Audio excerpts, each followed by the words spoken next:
Rain. We're gonna get our airplane washed. Hail. I don't know how we get through here, Bill. We're down. We're sliding. Wind. Oh, no. On the brakes. In a heartbeat, He's gonna crash! bad weather can turn an ordinary flight into a fight for survival. The pilots did their very best to recover from this situation, and it didn't work out. The right information, the right equipment can be the difference between life and death. All 4 engines have failed! In a constant battle between the planes we fly and the weather that batters them. Brace for impact!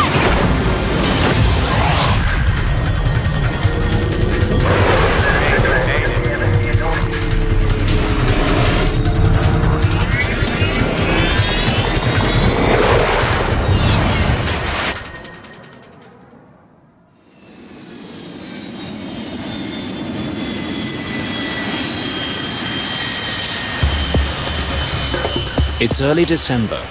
A massive winter storm is pounding the eastern United States. Well, this is a pretty interesting weather pattern we have for this time of year. We're getting a mixed bag of precipitation and weather across the eastern United States. For most people, the winter weather is no more than an inconvenience. But for those who fly, the bad weather can be deadly. A Continental Airlines commuter plane with 48 people aboard crashed into a home in suburban Buffalo. No survivors. 1 person on the ground also killed. The plane was en route from Newark to Buffalo. It was raining with some sleet at the time. People are making life and death decisions every day based on the weather. Should I go or should I not go today? And once they're up in the air, how am I going to make a decision in the next 5 minutes that's going to keep myself, my passengers, or my aircraft out of harm's way? On this day, flights from New York to Houston have been delayed and cancelled. Thousands of travelers are affected. That's largely because the people in this room have decided that it is unsafe for pilots to fly in this weather. Our mission here is to provide safety and safe flying. This room is every pilot's first line of defense against getting caught in a storm. It's the federal government's Aviation Weather Center in Kansas City, Missouri. 24 hours a day, 7 days a week, the meteorologists in this room scan the skies across the United States for the kind of weather that can bring down a plane. The storm they're tracking today is just that kind of weather. We've got to keep our eye on every hazard and always be prepared for it to pop up. Today, the people who work here also have to find a way to keep planes out of the storms that are rolling through the south. Thunderstorms are a lethal threat to pilots. The clouds that contain them are massive. They're usually much too tall to fly over, and the weather inside them can be treacherous. In no instance does any aircraft want to go into a thunderstorm. Lightning strikes, hail can certainly damage the airframe, and in the extreme cases, there can be so much liquid precipitation in that thunderstorm that it'll cause a jet engine to flame out. The meteorologists here understand the danger of thunderstorms, and one devastating crash has taught them much of what they know.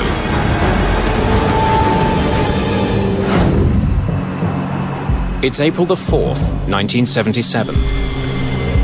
Good afternoon, sir. Good afternoon. May I see your boarding pass, please? Southern Airways Flight 242 is bound for Atlanta, Georgia. Just down the aisle on the right, sir. Enjoy your flight. Thank you. Boarding pass? Here in the United States, the weather in the southeast usually consists of high humidity and high temperature. That's a perfect recipe for thunderstorms.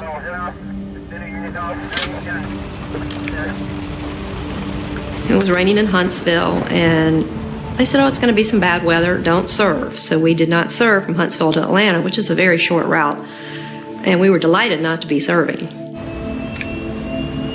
Aircraft dispatchers provide flight crews with pre-flight weather information.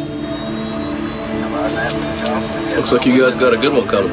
Sure thing. Have a good one. That weather was 2 hours old. It was no longer updated. I was a little surprised that we took off when we did. I really thought we'd taxi out to the end of the runway and hold for a while because the weather looked so bad. But we taxied out and immediately took off. Before the pilots get very far, they receive an ominous weather warning from air traffic control. Southern Airways 242, I'm painting a line of weather which appears to be moderate to possibly heavy precipitation. Starting about 5 miles ahead. Okay, we're in the rain right now. It doesn't look much heavier than what we're in right now, does it? Back in 1977, pilots were more reliant on their own skills, abilities, and knowledge than they were on air traffic control. In this particular instance, they had onboard weather radar. I can't read that. Just looks like rain, Bill. What do you think? There's a hole. There's a hole right there. That's all I see. Pilots use their radar to avoid bad weather. They stay away from regions that are illuminated on the display screen. Coming over, we had pretty good radar. I believe right straight ahead. There. The next few miles is probably the best way we can go. So between that information and looking out the window, they were able to make what they believed were the right decisions about traversing the weather. As the pilots of Southern Airways Flight 242 attempt to carve a path through the thunderstorms, they encounter a wall of storm cells. It looks heavy. Nothing's going through that. The storm closes in on the aircraft.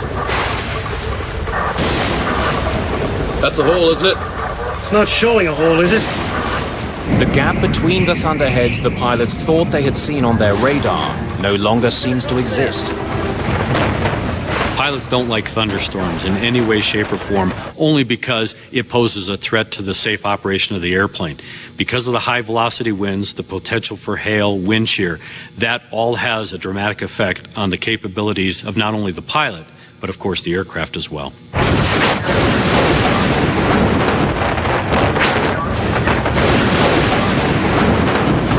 The hail was probably the loudest noise I've ever heard. It sounded like I was in a metal barrel with someone throwing rocks at me. The DC-9 plunges into the storm clouds. Which way do we cross here or go out? I don't know how we get through here, Bill. Enormous hailstones continue to pound the aircraft. You're just gonna have to go out. Yeah, right across that bed. All clear left, approximately right now. The pilots try to escape the storm. They use their radar to guide them through it. I think we can cut across there. But their radar is deceiving them. What they think is a hole is in fact the most intense part of the storm ahead. The pilots of Southern Airways 242 ended up flying into an environment where multiple thunderstorms came together and created a line, or what they call a squall line. That's an area of fast-moving thunderstorms. The weather system is moving very quickly, and that created not only tornadoes, but high-velocity winds and hail. Okay, 242, we just got our windshield busted. We're trying to get it back up to 15. We're at 14. While I was looking out at the front of the left engine, I could see the hail continuing to put more and more dents into the cowling around the engine and into the cone in the center of the engine. And the engine was starting to make sounds like it was quitting. The torrent of hail and water overwhelms the engines of the DC-9. It clogs the critical airflow passages and causes the engines to break apart. Left engine won't spool. Our left engine just cut out. You say you lost an engine and busted a windshield? Yes, sir. My God. The other engine's going too. Got the other engine going too. Southern 242, say again. Stand by.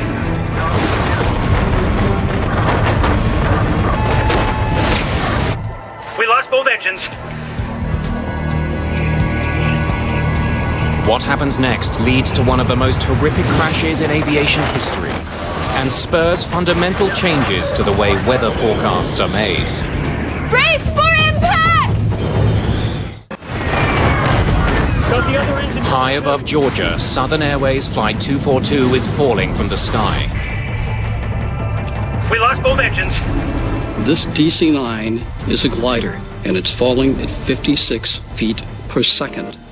They're at 14,000 feet. They don't have a lot of time. I realized I was in an emergency situation, and I felt like I was going to die. But I decided I would do everything I could to try to help my chances.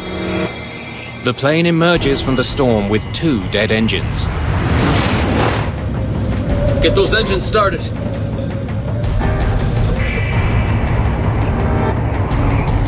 Billy, you have to find me a highway. Let's get the next clear open field. No, Bill. Lyman Keel is a young man who has just come back from the proving ground of Southeast Asia, where he was a naval aviator. He learned the niceties of landing on a rolling, pitching aircraft carrier in the South China Sea in the middle of the night. What he was confronted with right now was even a greater test, the greatest test he had ever confronted in his life as an airman. Flaps. They're down to 50. Unable to restart the engines, Lyman Keel prepares to land his aircraft on Georgia State Highway 92 without power. I'm gonna land right over that guy. There's a car ahead. I got it. I got it now. I got it.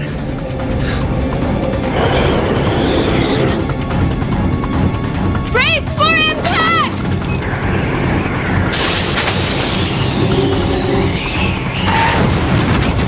The aircraft touches down on the highway running through the town of New Hope, Georgia. Before the plane completely stopped moving, there was fire blowing through the cabin. The plane clips a utility pole.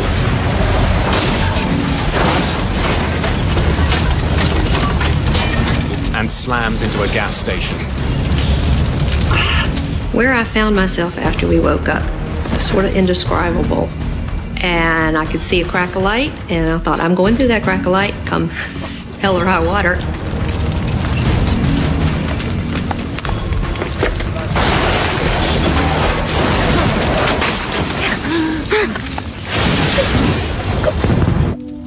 I saw a red reflection like fire in the door. That's when I saw what was happening. I saw smoke and fire.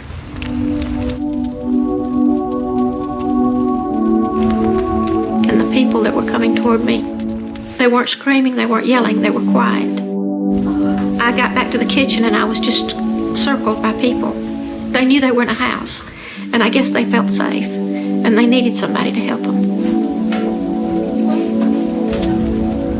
And I'll remember to the day I died just staring there at the trees burning and pine trees burning and pieces of aircraft. It was so unreal. 22 people survived the crash of Flight 242. 72 people were killed. Southern Flight 242 crashed after the DC-9 jet lost power in both engines. The tragedy involving Flight 242 was avoidable had the crew been provided up-to-date weather information when they were in Huntsville. Had they had an understanding of the area of thunderstorms, how they were starting to come together, and how it was going to affect their route of flight, they probably either would have found an alternate place to go or they would have stayed in Huntsville. The importance of timely weather information makes the Aviation Weather Center critical. After Southern Airways 242 crash in 1977, the NTSB, after their research, came out with 2 recommendations. One was to improve the resolution of the convective or the thunderstorm forecast information, and the other was to put Weather Service meteorologists in each of the air traffic control centers. And within a year, we did that. At the time of the Southern Airways crash, the Weather Center issued thunderstorm advisories every 4 hours. And in the United States, that's just too long of a window to capture the rapid development that we see in thunderstorms. So what they recommended, and which we have done ever since, is communicate to controllers and to pilots that are en route every hour, and if need be, we can do it in between those hourly observations if conditions are developing fast enough.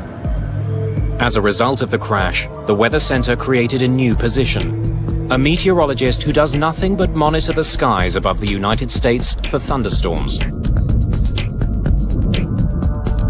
On this December day, the meteorologists tracking thunderstorms are very busy.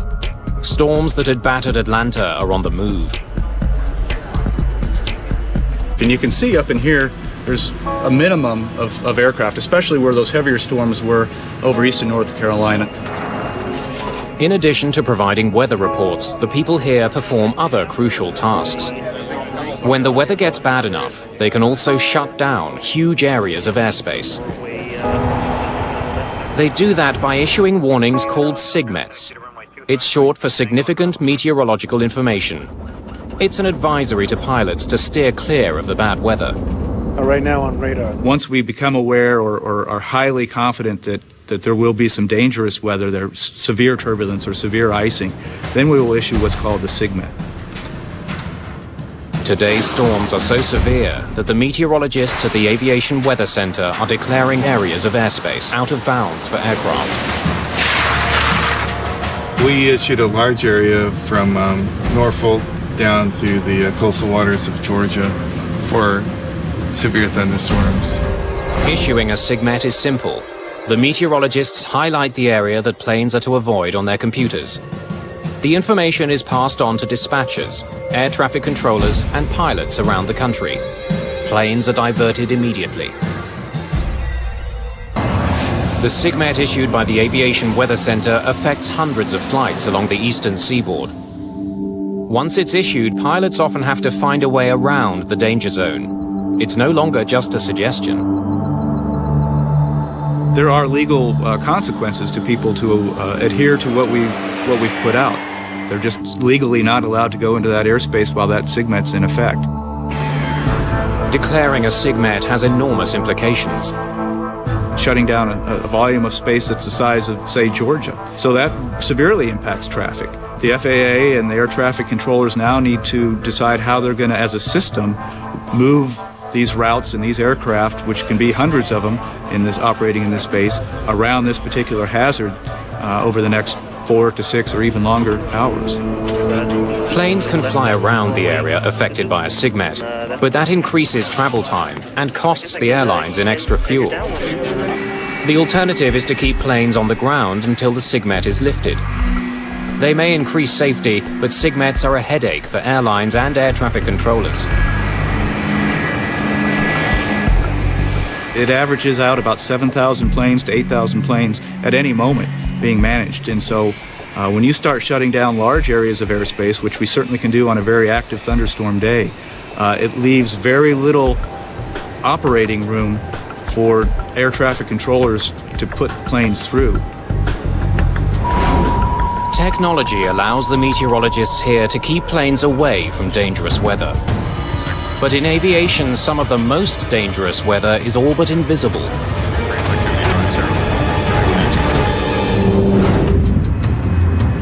August the 2nd, 1985. 10-degree flaps, please. Delta Airlines Flight 191 is approaching Dallas-Fort Worth International Airport. For takeoff, contact departure when airborne. Texas heat has turned into afternoon storms. Traffic at the airport is beginning to back up as the weather gets worse. We're gonna get our airplane washed. What? We're gonna get our airplane washed. Nothing seemed unusual other than the fact that we were starting to get busy and aircraft were starting to pile up.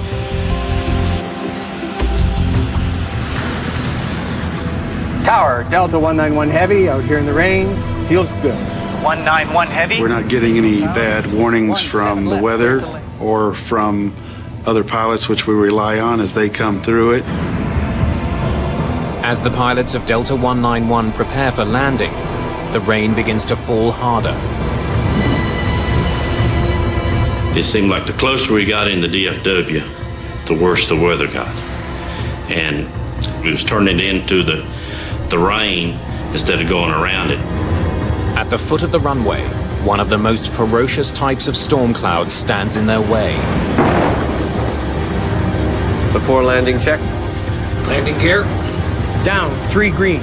At the time, the type of storm the Delta crew is approaching barely has a name. John McCarthy is one of the world's leading experts on these storms. It is a tiny thing. meteorologically speaking, compared to a big storm or a snowstorm or a hurricane. It's just like a needle in a haystack. The needle is a microburst, one of the deadliest and at the time most poorly understood weather phenomena.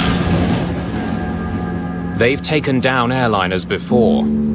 But as Delta 191 makes its approach, there are no warning systems that can effectively alert the pilots of the danger they're in.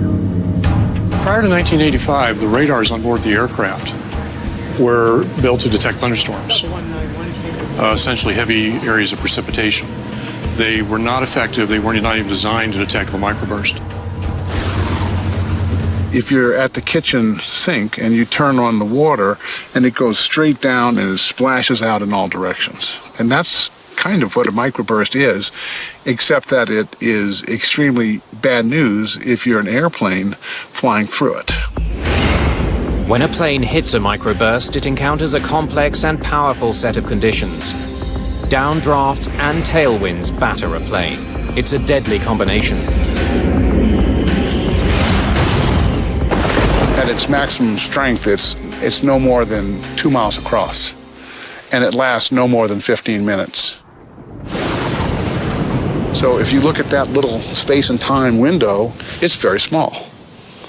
And so the probability of hitting one is low.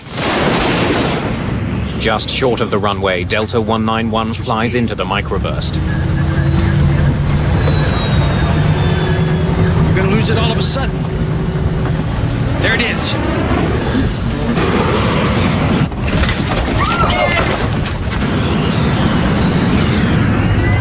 Push it up. Push it way up. Way up. Way up. Way up.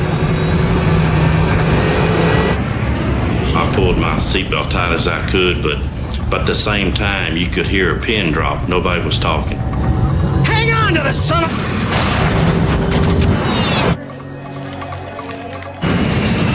He's gonna crash! Damn it!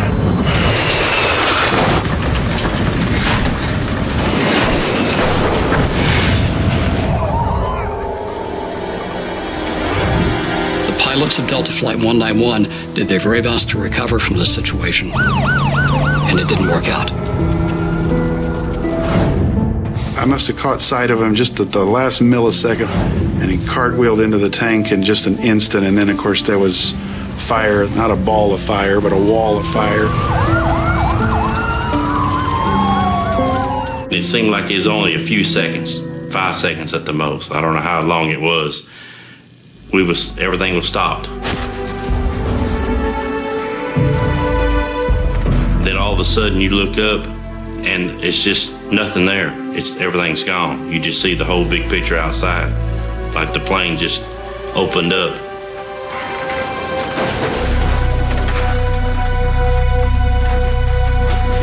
People just thrown around on the ground. Some were clothes on, some without clothes on, some were burned. Just 27 people survived the crash of Delta 191. Help! Over here! 137 people are killed. I had seen death before as a medic in Vietnam, but it had never been aimed at civilians, and certainly not on a mass casualty situation, and certainly not this suddenly. It's hard to blame the aircrew. Their job is to avoid thunderstorms, and there's probably a forecast for thunderstorms every day at Dallas in the summertime. Which ones do you avoid? And it's a very difficult problem. After the crash of Delta 191, the Federal Aviation Administration races to develop technology that can prevent microbursts from killing again. If there is one crash that we can look back on now and say, this made things safer because we learned from it, it was Delta 191. One of the most important lessons, that the technology in use at the time simply wasn't good enough. What we found out is that Doppler radar, which is on the ground, is incredibly effective in detecting microbursts. Unlike weather radar in use at the time of the crash of Delta 191, Doppler radar can also detect the direction of winds inside a storm. And if you look through the Doppler radar, you see a part of it that's going away from the radar and a part that's coming towards the radar. And if it's small, it's absolutely a microburst. It can be nothing else. So it has what we call an unambiguous signature of a microburst, which means we got it. When the Doppler radar system at an airport detects a microburst, it sends an alert to air traffic controllers. The controllers relay the warning to pilots on approach. Flight 236, microburst alert. 50 knot boss. 1 mile final. Say intentions. After the crash of Delta 191, terminal Doppler weather radar was installed in airports across the United States. Dallas-Fort Worth was one of the first to apply the system. But technology is only one link in the chain. Sometimes, even with all the right information, pilots make disastrous decisions. There's your big wad diddly. Yeah, we gotta get over there real quick. This December day's been a long one for thousands of airline passengers across North America. A winter storm is moving across the southeastern United States. The meteorologists at the Aviation Weather Center have shut down a large area of airspace. Hundreds of flights have been grounded or forced to divert around the storm. But shutting down that airspace doesn't take the pressure off. If thunderstorms do start to develop and become very strong and organized, we can't let that distract us from other hazards such as icing, turbulence, or even strong surface winds or low-level wind shear. The meteorologists here can see troubling weather ahead and let pilots know how to avoid it. But sometimes what pilots do with that information can lead to disaster. June the 1st, 1999. American Airlines Flight 1420 has been delayed by weather. Dispatch, please. Yeah, it's Michael Origo. Storms threaten this flight's destination, Little Rock National Airport in Arkansas. The pilots of 1420 had received a briefing from their dispatch department about all of the thunderstorm activity that they were going to encounter between Dallas and Little Rock. They were also warned about the fact that because of the fast-moving weather system, that they would be entering into an area called, or what was characterized as, the bowling alley.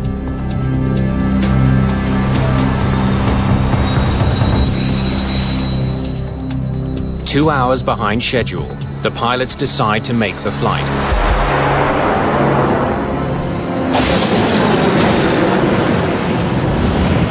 They race to fly through a gap in the storm system. Whoa, looks like it's moving this way though. Yeah. Just some lightning straight ahead. I think we're gonna be okay though. Right there. Yep, right down the bowling alley. As my friends would say, California cool. Cool. Peachy. Exactly. If they don't make it in time, they will either have to divert to another airport or land in severe weather conditions. They were made aware by dispatchers that they were going to have to get into this alley or this area of clear weather, and they didn't have a lot of time to do it.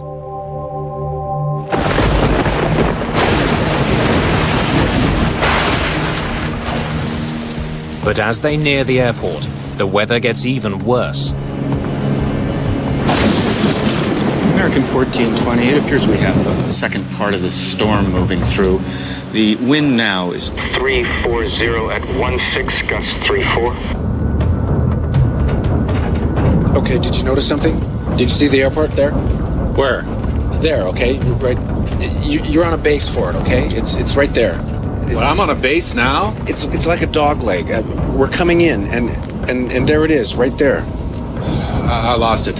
I don't see how we can maintain visual. The plane was rocking and rolling at that point. It was pretty doggone unstable. I don't know what made me aware, so doggone aware, that we were going to have a problem. I don't know what did that.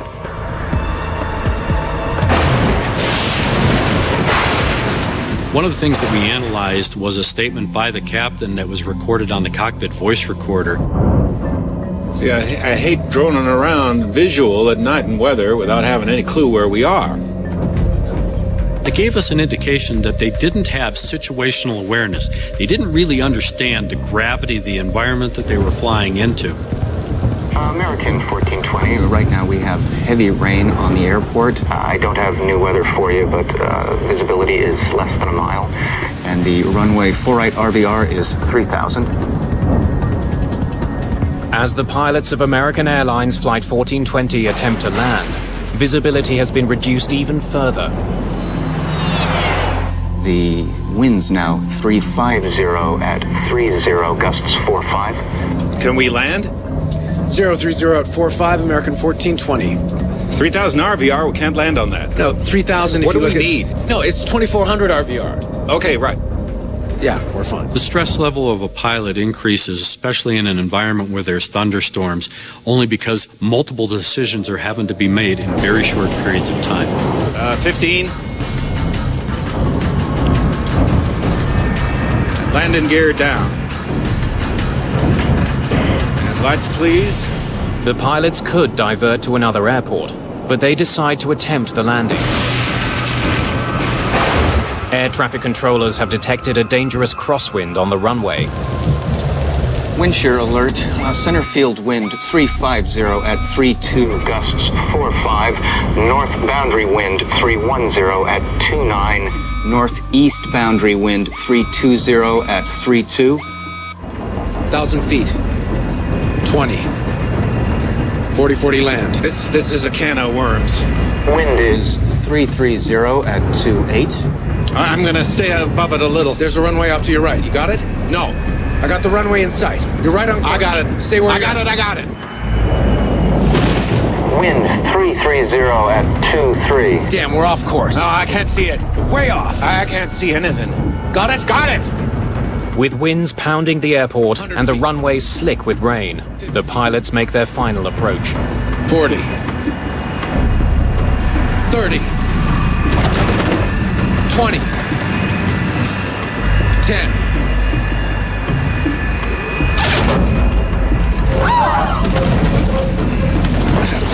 We're down. We're sliding. Oh, They lose control of the aircraft as they speed down the runway. On the brakes.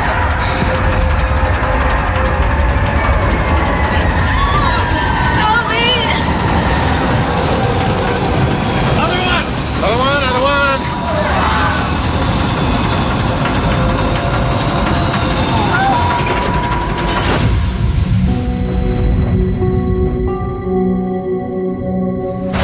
The plane runs off the end of the runway and crashes into several steel columns. Well, I knew I was not going to die in that thing. I got out of that plane probably in 10 seconds. It's like being in war. Go, go, go. But not everyone is so lucky. 11 people are killed in the crash of American Airlines Flight 1420, including Captain Richard Bushman. Did they really know what they were getting themselves into? That was a key point for us as investigators. They went into an environment that was detrimental to their safety. The National Transportation Safety Board rules that the pilot's decision to land at Little Rock Airport was the primary cause of the accident. On the day of the crash, the pilots of Flight 1420 had to rely on controllers to relay information about conditions on the runway.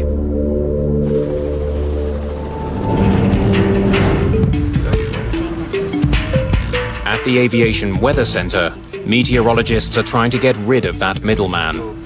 We can provide a picture right in the cockpit, and the pilot can navigate looking at a picture as opposed to trying to translate some words that they've heard read to them over a radio. They can see what the hazard's going to be in relation to aircraft and start making decisions immediately as opposed to decoding, drawing where that hazard is, thinking about where they are in relation to the hazard, and then trying to make that decision. It will speed up the process. Throughout the day, meteorologists in this room have been tracking a band of fierce thunderstorms in the southern United States. Those storms are beginning to die down. Meteorologists have started to reopen airspace they had previously closed. Air traffic is returning to normal. The thunderstorms in the southern United States are dying down. But the meteorologists are now keeping a close eye on a very dangerous new development. A volcano south of the United States. Volcanic ash clouds can be a hazard and do a lot of damage to the aircraft and to engines.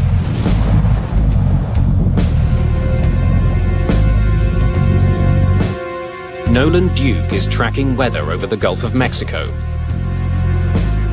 This is Sulphur Hills. This is near Antigua and the Windward Islands, southeast of Puerto Rico, and it blew its stack. Sulphur Hills volcano has been venting ash for the past week. The volcanic ash cloud it's been releasing could prove deadly if pilots were to fly through it. The Aviation Weather Center has issued a SIGMET to keep planes away from the plume. We have 30,000 people living on platforms, drilling platforms out here at any given time. And they have 650 helicopters that fly every day over the northern Gulf of Mexico, delivering people, materials, and food to keep these drilling operations going. We thought it would end yesterday, and they forecasted it to puff and disappear, but it's still going today. As long as we can see ash plume, we will continue to issue the SIGMET. Unlike ash that you might see in a chimney or after a fire in a forest, this is not soft material at all. This is very fine, ground-up particles of solid rock and minerals. But that fine dust has the power to stop a 300-ton airliner. On June the 24th, 1982, the devastating effects of an ash cloud took the crew of a British Airways jet completely by surprise. Barry and I were just sitting there minding the shop. Pitch dark night, of course. And then we started to get these pinpricks of light on the windscreen. Mount Galungung on the island of Java has erupted, but no warnings have been issued to pilots. When the 747 flies into the cloud, it collides with the volcanic ash particles inside. The friction creates a bright shimmering glow on the windscreen. Because it's such a dry environment up there, that frictional electrification produces the glow that we refer to as St. Elmo's fire. Same on my side. But the crew had no idea what they were looking at. This light show, if you like, had become more intense. In fact, we ended up sitting there with two sheets of brilliant white light in front of us in place of the windscreen. Passengers aboard the flight also see a strange glow around the plane's jet engines. Smoke begins to seep into the cabin around them. Volcanic ash has been sucked into the aircraft's ventilation system. With ash particles clouding the cabin and the aircraft lit up, the volcanic cloud deals its most deadly blow. Engine failure, number 4. Fire action, number 4. The ash has snuffed out one of the jet's 4 massive engines. Closed. Start lever. Off. There were huge flames coming out of the back of the engines, 20, some people said 40 feet long, shooting out of the back of all the engines. Is it going to penetrate from the outside of the aircraft? Is it going to come into the cabin? Are we going to burn to death? Are we going to choke to death on the smoke?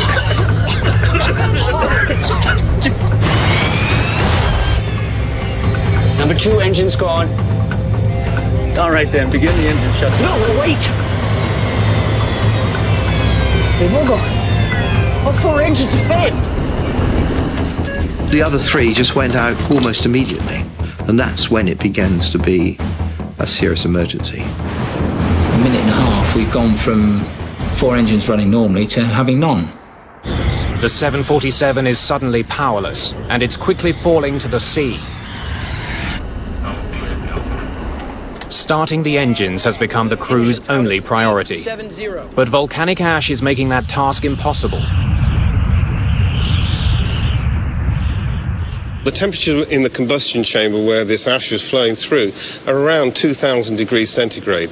And so the volcanic ash we know melts at about 1,300, 1,400 degrees. The volcanic ash transforms into molten goo within the jet engines. The material blocks key air passages and causes the engines to surge and shut down. We got a fundamental disturbance of the airflow in the main core of the engine, which caused the engine to backfire. And the engines flamed out, and that was the cause of the problem.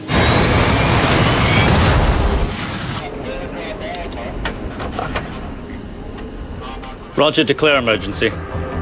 Mayday, mayday, mayday, Speedbird 9. We have lost all 4 engines out of 370. Without the engines, the 747 begins to fall from the sky. At an altitude of 35,000 feet, the pilots have less than half an hour before their aircraft will crash into the Indian Ocean. All right, begin restart drill. Set. Battery. Check. On. The standard restart drill takes 3 minutes to complete. Anything?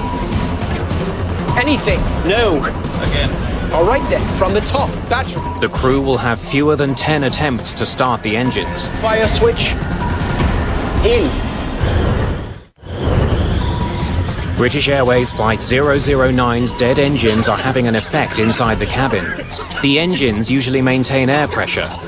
Without them, the pressure is dropping. Passengers are having difficulty breathing. Breathe normally, but I'm not deep. Standby power. Open. Cross-feed valve. In. Fire switch. Closed. We hadn't had any success with the drill at all, despite all the efforts we were putting in. But it was the only thing we had left to cling on to, so that's what we did. From the top again. Battery. Check. On. Standby ignition on. Start lever on. All right, are we getting something? It's not starting. Ladies and gentlemen, this is your captain speaking. We have a small problem. All 4 engines have stopped. We're doing our damnedest to get it under control. I trust you are not in too much distress.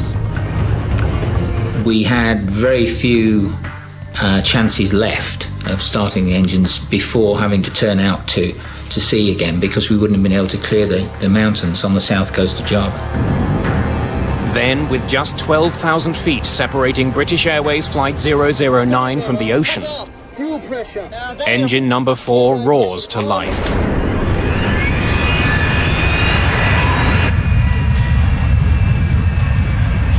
Engine 4 back online. The noise that a Rolls-Royce engine makes when it starts up is low rumbling noise, and it was just, well, it was wonderful to hear it. The glass now is half full, it's not half empty. We're now in with a real chance. And I tell you what, the 3 of us would have dragged that aeroplane around the whole island of Java. Thrust lever. Closed. Start lever. Cut off. Fuel pressure. Available. Standby ignition on. Start lever on. Engine 3, back online. I can't believe it. Engines 1 and 2, both back online. As soon as you came out of the volcanic ash, and the engines were not running, remember, so everything cooled down, it was enough for this stuff to break off and allow the engines to restart. We say, right, let's get this thing on the ground as quickly as we can. Ladies and gentlemen, this is your captain speaking. We seem to have overcome that problem and have managed to start all the engines.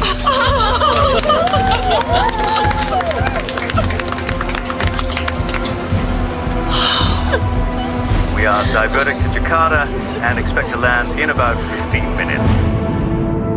British Airways Flight 009 landed safely. No one was injured, and an important lesson was learned.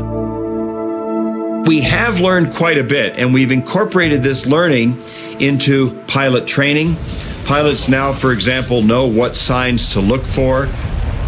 After British Airways Flight 009's emergency landing in Jakarta, Communications were improved between the geologists who watch volcanoes on the ground and the pilots who must avoid the ash clouds. During the day, they are plainly visible to pilots. And then at nighttime, they're relying a lot on their onboard radars, and that's not going to detect volcanic ash. Anything on the radar? No. So they're completely blind to it, and they just blindly fly right into the ash cloud.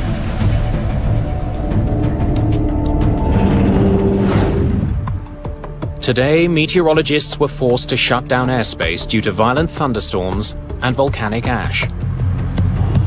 The weather on the East Coast is now clearing, and the volcanic plume is starting to thin. We never really seem to get a break where we can sit back and put our feet on the desk and relax. There's always something going, and there's always the next storm coming down the pipeline, and we got to address it. The next storm has begun to appear. Pilots in the Seattle region are calling in with reports of severe turbulence. But we've got two systems actually over the west that we're watching. One over now over Central California, and what looks like it's a little bit more powerful storm coming onshore into Washington and Oregon. That's certainly going to be our attention getter for the next day and a half. More than 1 million people got on an airplane on this stormy December day. Some planes were delayed, but there wasn't a single accident due to weather. That's the kind of result these meteorologists hope for every day. Ideally, we'd never have clouds or any type of hazardous weather for pilots, and everything be clear skies and smooth sailing. We're here to help people be safe, and when that duty calls, we're prepared. We'll catch our breath today and get ready for tomorrow.